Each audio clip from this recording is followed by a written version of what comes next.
कोई ऐसा मौका आया जहाँ पे डर लगता है, तो वो भी होता है, ज़रूर होता है। तो उस समय जो ट्रेनिंग है वो ये सिखाती है कि आप उसके बारे में ना सोच के आप उस चीज़ के बारे में सोचिए जो आप कर सकते हैं, जो इस मोमेंट में आप कर सकते हैं, आपके कंट्रोल में क्या है। काइंड ऑफ मन नहीं था मेरा वापस आने का एक तरह से, बट वो बहुत ही पीसफुल होता है कि बहुत अलग फीलिंग आती है कि ये घर है, you know that earth is your home. That is the very strong feeling that you get. अंतरिक्ष जो धरती के बाहर का एक डरावना मगर खूबसूरत सच है, लेकिन अगर कोई अंतरिक्ष में जाकर ये कहे कि मेरा वापस आने का मन नहीं कर रहा था, तो हैरानी होगी ही ना। ग्रुप कैप्टन शुभांशु शुक्ला ने 18 दिन इंटरनेशनल स्पेस स्टेशन में बिताए और आज वो हमें बताएंगे ब्रह्मांड डिकोड के इस एपिसोड में कि आखिर अंतरिक्ष में ऐसा क्या है जो धरती को भी पीछे छोड़ देता है। साथ ही क्या स्पेस में डर लगता है। इसके अलावा क्या भारत आने वाले सालों में अमेरिका और चीन को स्पेस में टक्कर दे पाएगा। सवाल हमारे हैं और जवाब उस इंसान के जिसने धरती को बाहर से देखा है। मेरा पहला सवाल यह है कि जब आप स्पेस में गए थे तो आपने कैसा फील किया था? बहुत मज़ेदार जगह है। It's a very fun place to be और बहुत अलग है बिकॉज ग्रेविटी नहीं है, तो बहुत सारी चीज़ें जो आपके एजम्पशंस होते हैं वो सब टूट जाते हैं जैसे ही आप पहुंचते हैं। चीज़ें बहुत अलग तरीके से होते हैं। उठना बैठना सोना सब बदल जाता है because you are not sitting on anything. आप हमेशा हवा में रहते हैं, Exactly. Literally on the clouds अगर आप सोचे तो फिजिकली तो होता ही है, और मेंटली कितना प्रेशर होता है, मेंटली आप कितना, इमोशनली आप कितना अलग हो जाते हो स्पेस में जाने के बाद, बिकॉज आप अर्थ से दूर जा रहे हो, तो अपने घर से दूर जा रहे होते हो।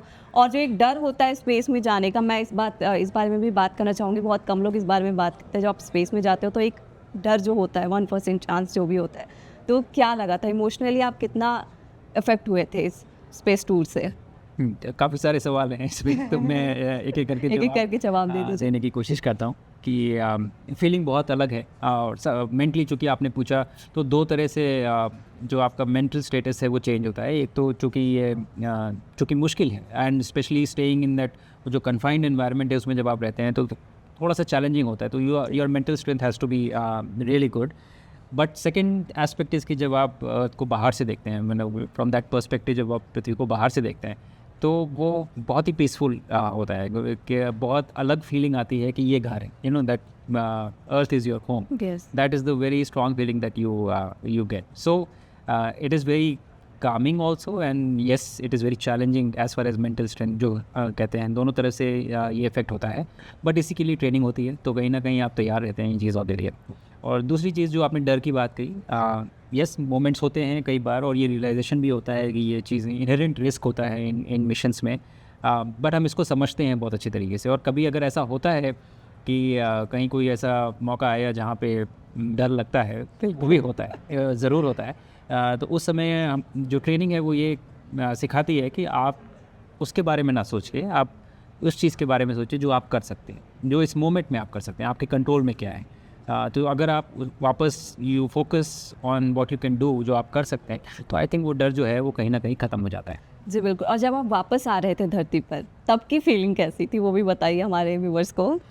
मैं इतना कंफर्टेबल हो गया था कि काइंड ऑफ मन नहीं था मेरा वापस आने का एक तरह से, बट मतलब ये बड़ा स्टेटमेंट दे रहे हैं आप कि आपका स्पेस से वापस आने का मन नहीं कर रहा था। नहीं, not completely true, but yes in part, because it is a very different place. बहुत अलग जगह है, बहुत अलग एक्सपीरियंस है, एंड ये रियलाइजेशन भी था मुझे कि ये कितना रेयर है इस तरह से पृथ्वी छोड़ के बाहर जाना। सो आई थिंक ये सारे फैक्टर्स थे कंट्रीब्यूटिंग, जिसकी वजह से ये थोड़ी सी फीलिंग थी कि शायद आप थोड़ी दिन और रुक जाएँ।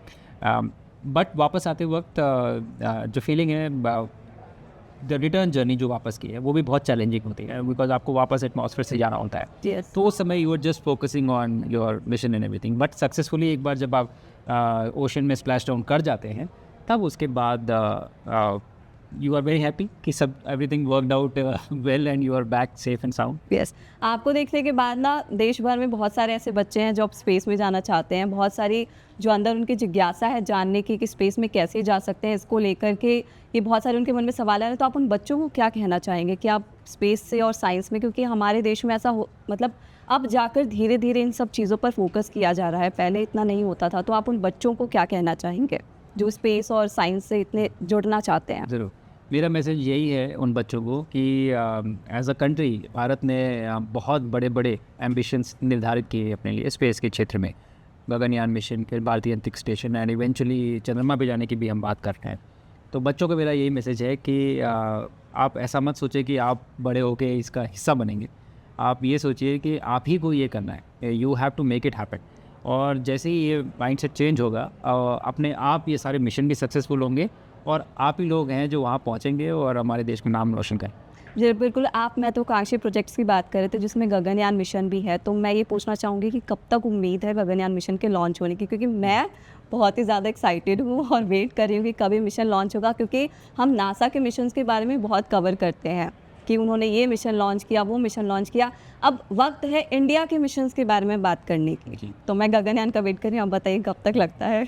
नहीं, मुझे लगता है कि हमारी मीडिया इंडिया के मिशन भी बहुत अच्छे से कवर करती है। जैसे मंगलयान जब हुआ था या चंद्रयान जब हमने किया था, और जो गगनयान मिशन है वो ह्यूमन स्पेस मिशन है। जैसे कि it's not a scientific mission, हम किसी ह्यूमन को भेजेंगे स्पेस में, और ये मिशन काफ़ी ज़्यादा कॉम्प्लेक्स होते हैं as compared to a satellite mission. बहुत फ़र्क होता है। It is not a delta change, छोटा सा बदलाव नहीं है।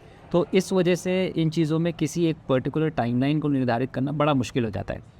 जब हम टेस्ट मिशंस करेंगे उसके बाद हमें बहुत सारी सीख मिलेगी और उसके बेसिस पे ये कहना ज़्यादा अच्छा होगा कि हम ये मिशन कब कर पाएंगे। सो होपफुली बहुत जल्दी हम टेस्ट मिशन कर पाएंगे, और जैसे ही उनका डेटा आएगा तब आई थिंक ये ज़्यादा अप्रोप्रिएट होगा कि हम एक टाइमलाइन उस समय निर्धारित, मतलब थोड़ा और वेट अभी हमें करना थोड़ा पड़ेगा। सा वेट करना। अच्छा, अभी नासा ने आर्टेमिस 2 मिशन लॉन्च किया था, तो उसमें वो वापस आ गया। अब आर्टेमिस 3 मिशन लॉन्च कर रहे हैं, मून बेस बना रहे हैं। तो जब तक हमारा गगनयान मिशन का ये लॉन्चिंग नहीं होगा तब तक हम भी मून बेस के बारे में नहीं सोच सकते हैं। नहीं, ये सारी चीज़ें देखिए साथ में चलती हैं। ये कैपेबिलिटी है कि अगर हमने एक बार ये डिमॉन्स्ट्रेट किया कि हम ह्यूमंस को स्पेस में भेज सकते हैं और उन्हें सेफली वापस ला सकते हैं, तो ये कैपेबिलिटी एक्वायर हो जाएगी इंडिया के पास। उसके बाद हम कितनी दूर जाना चाहते हैं, ये हम कोलैबोरेशन में करें या हम इंडिविजुअली करें, ये सब डिसीजंस हैं जो समय के साथ होंगे। बट मुझे लगता है कि पहला स्टेप क्रॉस करना बहुत ज़रूरी है, जो कि हम जल्द ही कर पाएंगे। आपको क्या लगता है कि इंडिया स्पेस रेस में कितने सालों में बड़े बड़े देशों को पीछे छोड़ने वाला है? लास्ट क्वेश्चन है मेरा। देखिए, मेरा जो एक्सपीरियंस रहा है स्पेस के क्षेत्र में वो ये है कि स्पेस इनहेरेंटली बहुत कोलैबोरेटिव है इन नेचर, स्पेस एक्सप्लोरेशन। इसमें रेस का जो कॉन्सेप्ट है वो मेरे हिसाब से कि सही तरीका नहीं है इसको सोचने का। बिकॉज इन इफेक्ट जब आप प्लैनेट अर्थ को छोड़ के कहीं भी जाते हैं तो आप अर्थ को रिप्रेजेंट करते हैं, आप किसी कंट्री को रिप्रेजेंट नहीं करते। तो हमें उसी हिसाब से सोचना चाहिए। हम बहुत अलग स्टार्टिंग पॉइंट से शुरू कर रहे हैं। इंडिया अलग स्टार्टिंग पॉइंट पे था, यूएस अलग स्टार्टिंग पॉइंट पे था, रशिया अलग स्टार्टिंग पॉइंट पे था। तो सबको कंपेयर करना मुझे लगता है कि सही नहीं होगा। ये ज़रूर है कि हमें आइडेंटिफाई करना है कि हमारी स्ट्रेंथ्स क्या हैं और हम कैसे इसमें कंट्रीब्यूट कर सकते हैं, जो कि ऑलरेडी बहुत तरीक़ों से सोचा जा रहा है और हम इस दिशा में आगे भी बढ़ें। जी, उम्मीद है कि इंडिया बहुत ही जल्द उस मैप में दिखेगा जहां पर स्पेस मिशन हमारे बहुत सफल होंगे। हम गगनयान मिशन जल्द लॉन्च करेंगे। Thank you so much group captain Shivanshi Shukla हमारे साथ जुड़ने के लिए, हमारे शो पर बातचीत करने के लिए। Thank you. Thank you. Thank you.